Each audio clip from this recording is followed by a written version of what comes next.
It's bullet pistons and rods. So right here what we have is the pistons. Okay. I don't have the rod kit yet here for it, but here's the pistons. Okay. What's up, everybody? We are back again with another video here at SRT Bro Goku, you know, the Redeye. So we are here at the stores. We're about to pick up a few things that we have. Some little bit more parts. Got a little surprise. So the wheels. I have not really been talking about the cosmetics on the car. Really, just the performance mods. And today it's gonna be a little bit different video. So reached out to Boston's about 3 months ago and was able to actually get some HF2s.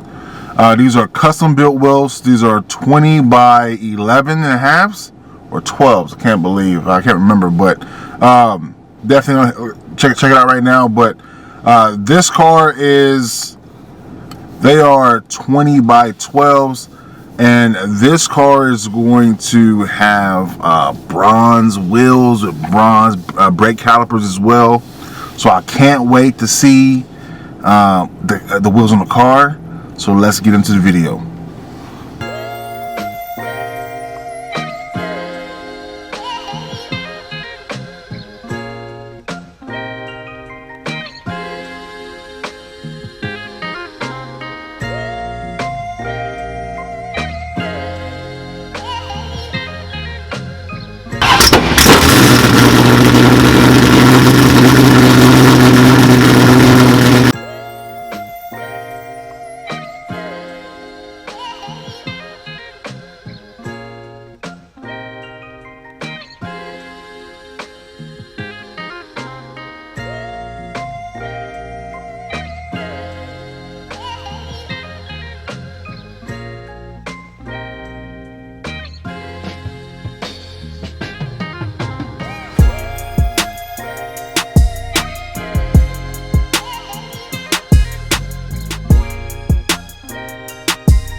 Hey Courtney. What's up, man?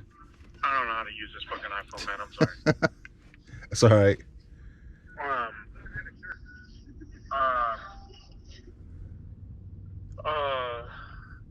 You dropping off those wheels? Yeah, right now. I have the wheels. Okay, look, my guys are there if you bang on the middle doors. All right. And they'll let you in. And then what I'll do is I'll send one of those wheels out to get color matched. Okay. And then we'll send the calipers out to get matched. All right. So how much is it gonna be? Once I get the quote on the color, then I'll be able to let you know. Okay, cool. But it could be like anywhere from $300 to $800.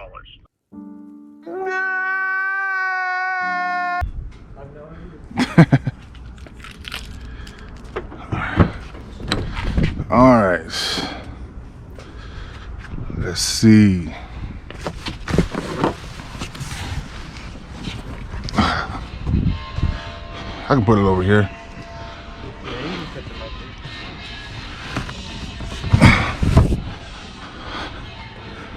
These are these bronze, man. These things are 20 by 12s.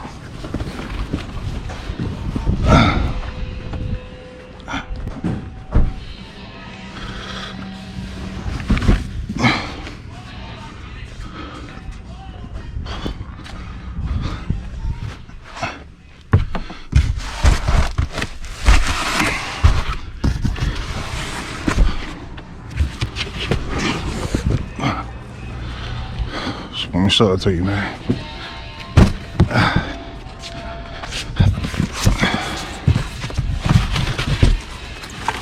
Bad boys right here, man. I like those. Yeah. So basically, he said bring because we're having the brake. You done out here? Huh? You done out here? No, I got some more. Okay. And the This is cold. We're trying to keep the doors closed. Oh, I know, my bad.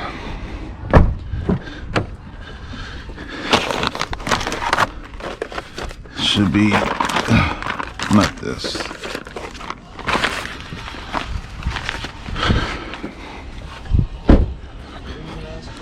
I know, that's what I was gonna ask, man, if y'all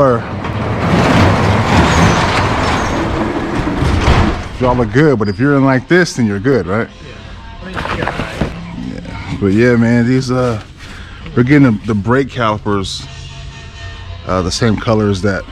So huh? You said same color as the rims? Yeah. It's gonna be bronze. Yeah. And this is like a darker bronze too, so it'll look kind of blackish. Yeah. So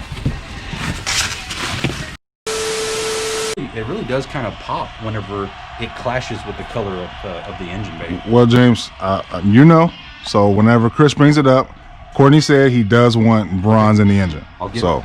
Yeah.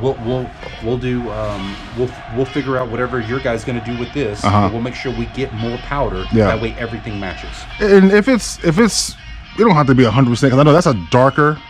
Well, so it's just whatever. Unless who did Vossen? That's Vossen. Yeah. Unless Vossen shares with us Yeah. who the manufacturer and what the 4-digit or the 3-digit code is, which maybe they will. Yeah. That would be really cool if they did. But if not, then we have to pick our own bronze. But Gotcha. then what we got to do is we got to make sure that we. So another customer, the problem we ran into is he said, well, let's do the blower lid. Okay. So we did the blower lid. Well, then they ran out of that color. So whenever we went back, they would go, well, hey, we have one that's close. It wasn't close. It was horrible. But he had already done it all, and he's like, I don't want to redo this. So what I told him, what you should have done is you should have said, listen, I like this red. Let me buy a pound of this red. Yeah. And it's my red. Yeah. And I'll have other things to come back with. Go ahead and just take possession of it. It's just a box of powder. Do you know how much it costs to paint the Magnuson blower lid? Blower lid? Yeah. I don't. I could find out. We did a green one on that green Hellcat out there. Should be $200, right? And we don't want to paint it because Right. the paint wouldn't last. It's definitely a powder coat. Oh, powder coat. That's what I meant. Yeah. So the reason why it would be super expensive because we have to break it down. Oh. So it's not cheap. I don't know for a fact, but I remember the price tag being like, wow, you paid that much for a green. Like $1,000? It was probably more than that. Ooh. And this mainly because it was brand new. It had to be completely disassembled. Oh, and I don't want to do You're that. taking the casing. So would it be really cool to do? Yeah, but it's Yes. not worth it. But it's not cheap. Because now you're taking it apart. But now, if we ever service it, Yeah. if we ever service the jack shaft, if we ever go in and replace the bearing, that's when we should do it. Because Yeah. we're tearing it down anyways, so we should just tear it down, send it off, have it powder coated, and then put it back together. Well, whenever I get nitrous too, I'm also gonna want to get it That's ported. when we do it because when they're porting it, we do have to disassemble it when they're already ported. So that's when we should. Okay. That's when we should look into that. We'll do that. That's probably gonna be like around April. Yeah, because that direct porting, direct injection porting, that nitrous outlet does, it looks really good. Yeah, I can't wait. It looks. So with the awesome. bronze, with the it's gonna We'll look. take the solenoids and everything. They come black, but we'll take them. I'll disassemble them. I did it on a purple car. I'll disassemble them and we'll make them bronze too. Nice, So man. Nice. It's tedious. It's a little bit of work. But Yeah. honestly, it really is a game changer when you're sitting somewhere and you're in the pit and the hood is open and somebody who really knows what they're looking for and can appreciate stuff. When they come by and they see the smaller, when every single bolt head is the same bolt head and it's the same color. There's some people go, oh, that's too much. But some people go, hey man, that looks really good. And I'm that guy. And it's a one-off. Yes. It's a one-off. Yes. I'll tell you this, and I already told Chris, I'm gonna want you and Chris to sign right here too, man. That's the thing too. Well, once it's done. Yeah, for sure. That would look. If you get him like a bronze pin. I have one. I already got it. Bullet pistons and rods. So right here what we have is the pistons. Okay. I don't have the rod kit yet here for it, but here's the pistons. Okay. So CP Carrillo has this Bullet Series piston and rod, and this is stroked out to the 426. Okay. So this is what we use for it. So there's multiple components.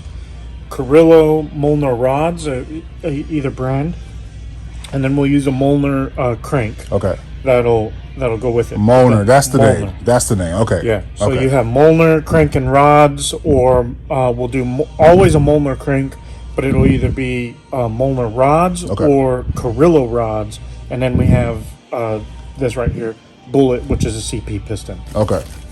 So yeah, and they're engraved with BH and then our part number and everything else. Okay. So and these are rated at how much horsepower? Because the thing is, I guess what I've been doing research wise is I know with the 426 stroker kit, yeah, people have been having issues because it's been pushed out, so having issues with the push rods and everything else. But because it's forged, it's a little different.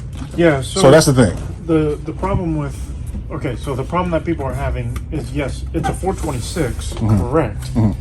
The problem is a lot of these guys like to wrap them up to 7,000, 72, 7,300 RPMs. Okay. And you can't necessarily run such a long stroked motor at that high RPM. Right, because it's getting more air, so you can have torque, so you can do lower RPMs. Yeah. So what you do is, if you want more RPM, we de-stroke a motor, so we go smaller in size so it can wrap up. Right. You know, there's a reason why, like you understand with a lot of the BMW stuff. Yeah. There's a reason why they're smaller V8s, but they rev up to 75, 8,000 RPMs. Right. So you think with ours, Kurt's not going to really open up the 6,500. We're going to go pretty much maybe 7,000 max, but not like we won't go to 75 or so like some of the other guys that tune them do. But yeah, we're going to stay in that 60. I'd say 68, 7,000 range will be perfect. Gotcha. You know, and we'll be able to run it all day long. Cool. And that's the question, man, because I know a lot of people are asking me now, and it's like, you know what? Let me get back to you, because Chris keeps telling me, and I keep forgetting. Yeah. So, that's why I want to make a video on it, because I know I want to go ahead and freeze it in time, because I'm just like, I just know what we're doing, but not name-wise. To get a 426 in, like a 392 or Hellcat or a big gas block, there's a lot to cut. You got to cut, notch a bunch of things in the block. And that's how you get that big old thing to fit in there and rotate. Okay. So that's why if you give it a lot of RPM, you start running into these problems, because there's a lot of movement and flexing in an engine at that RPM. Right. And it's really not designed to be that. So I know it's not just heat anymore; it's the revolutions. Right. So I mean, RPMs stand for ruins people's motors. Yeah, exactly, man. So, yeah. Dang, so you got to find the balance of it. Okay. And I know you guys have already worked it out, and that's what I'm saying. That's why I was also like raving, on you, because I know you've been doing a lot, and I know you've been tuning over the years. Yeah. But for you to reach out to Dustin Hoffman, I know it takes a lot. I know you can do it, but it's just like you got somebody who's already like that's what he does. So it lets you do what you do and build the car, and let him focus on what he's doing. That's a great business move, in my opinion. Yeah. Because it allows you to maximize both things for the car. You see what I'm saying? Yeah. And we're progressively learning each other. So Kurt understands. Kurt can only push it as far as he feels confidence in how it's built. Yeah. So, he's seeing a lot of things that we're doing on the Demon. Our ability to diagnose, troubleshoot, push, things like that over the phone effectively and quickly is key. So, for example, like the Demon. Which I can't wait to see you keep it going, by the way. Here's an issue that we had with the Demon. Kurt only sees lines and numbers. Okay. Obviously, he's not here to see the car and all that other stuff. So the Demon would hit, was it like 6,000 RPMs, and then boost would fall. Okay. Well, so Kurt only sees that boost is falling, i.e. could equal belt slip. Our job here is to test, confirm, and verify, right? So is it that? Is it sucking the filter down because it had a factory Demon air filter on it? Is it doing that? Is it the tube? Is it something else that's causing a restriction, right? So what we do is pop a filter off, do the run, test it, bam, that was the problem. It wasn't the belt that's slipping, it's actually a restrictive air filter that's not allowing air to come in for the supercharger to do its job. Gotcha. So, being able to decipher those things, then you reach out to Kurt and say, hey, this was the problem. This is what we got right now. We got this solution coming for it, and let's proceed with tuning, because we just pop the filter off and let's keep going. When do you think the Demon could see like its thing? I know you said on your post on Facebook we're looking at 16 psi. It was what, 13? How much horsepower was that? It was about 1180. 1180. Okay. And it was something ridiculous in torque. But so the Demon next steps are, I got a fuel system that's ordered for it. I got a 15-inch conversion that's coming for it, and we also went into line with SHR to get our transmission built. Okay. So our goal with the Demon to kind of start is an 8.7. Yeah. I'd like to eventually get there faster with no nitrous. Gotcha. And then I'm going to bring the nitrous. Right, it should be on the 7s. Yeah. So I want to Yeah. get into that with nitrous. Yeah. But we're going to be setting that up, doing differently. So, Nice. she's every car, like every woman, has their own mind of their own, their own personality. So you got to just let them talk to you. You got to find tell it. you how they want to go, and then we'll be like, all right, here we go. There we go. Yeah. Let's go to the room. Just got to wrestle them down for a little bit, and then they start. Yep. So Yeah, man. that's it. So the demon, we're just kind of seeing what she likes, where she wants to be, Right. and then kind of push it and lean on it and get there faster. So. Yeah, man, I can't wait. And that's why, guys, I mean, I talked to Chris a lot about this car because this car was first, and we have a similar build. So, I mean, with this car and everything else, that kind of gives you the baseline on how to do my car. Right. And that's why I'm not rushing you on that because I know you guys want to get it right. Yeah. And that's the thing. Yeah. So I went ahead and sold the X7 because I have another car. Yeah. And, I just wanted to be done at least, while I'm saying January, February. Yeah. But the thing is, I don't know. It just it's whatever it needs to do. I don't want to rush you guys. You see what I'm saying? Well, anybody that's watching the video, if they want a Redeye blower, we're selling one off of Courtney's Redeye, brand new. Yeah. 0 miles on it. Right. Yeah. Hit us up because we do need some parts. You know Exactly. what I mean? Yeah. But right now, just actually put this on the forum yesterday. I did get somebody said they want to take it actually in the first 2 hours. Yeah. But he didn't hit me up in the chat, so we'll see about that. But I just know that people right now are selling those right now for $6,500. Yeah. And that's going to go directly into the fuel system and the chiller. The chiller as well too. Yeah. So Yeah. But yeah, man, We're ready to party. just can't wait.